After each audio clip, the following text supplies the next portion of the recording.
మరి కొత్తగా Andhra Pradesh electronics components manufacturing policy 4.0 ఏదైతే ఐటీ ఈఎన్సీ శాఖ చేసిన ప్రతిపాదనని రాష్ట్ర మంత్రి మండలి ఆమోదించిందని చెప్పేసి మనం చేస్తాను. ఇప్పటి వరకు ఏమిటంటే మన రాష్ట్రంలో కాంపోనెంట్స్ తీసుకొచ్చి అసెంబ్లీ చేయటం కానివ్వండి, లేకపోతే కాంపోనెంట్స్ని ఇంపోర్ట్ చేసుకుంటాం, ఆ ద్వారానే ఎలక్ట్రానిక్ ఇండస్ట్రీ ఆ స్థాయిలోనే ఉంది తప్పితే పూర్తిగా అన్ని కాంపోనెంట్స్ని ఇక్కడే తయారు చేసుకుని, అంటే ఫుల్ ప్రోడక్ట్ని, ఒక టీవీ కానివ్వండి, ఒక ఫోన్ కానివ్వండి, లేకపోతే ఎలక్ట్రానిక్కి సంబంధించిన ఏ పరికరమైనా సరే 100% ఇక్కడ మ్యానుఫ్యాక్చర్ కాబోట్లేదని ఇది మనందరికి తెలిసిన విషయమే. దాంట్లో 50% 60% కాంపోనెంట్స్ని ఇతర రాష్ట్రాల నుంచో లేకపోతే ఇతర దేశాల నుంచో తెప్పించుకుని ఇక్కడ అసెంబ్లీ చేయటం, దాన్ని మార్కెట్ చేయటం జరుగుతూ ఉంది.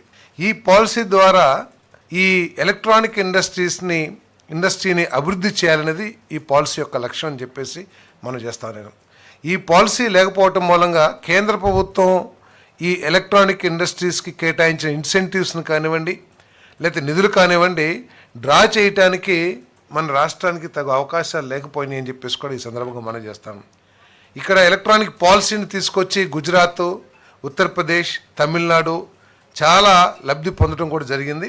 మరి ఈ పాలసీ తీసుకురావడం మూలంగా రాబోయే సంవత్సరాల్లో $100 to $150 బిలియన్ బిజినెస్ మన వ్యాపారం మన రాష్ట్రంలో జరుగుతుందని చెప్పేసి కూడా నేను మనవి చేస్తాను.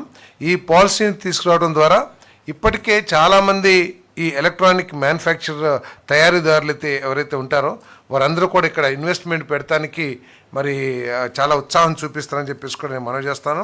మరి వారు ఇక్కడ ఇండస్ట్రీ పెడతాం ద్వారా ఈ పాలసీ ఉండటం మూలంగా కేంద్ర ప్రభుత్వం నుంచి కానివ్వండి, రాష్ట్ర ప్రభుత్వం నుంచి కానివ్వండి అనేక ఇన్సెంటివ్స్ని పొందడానికి అవకాశం వస్తుందని చెప్పేసి కూడా మనవి చేస్తాను.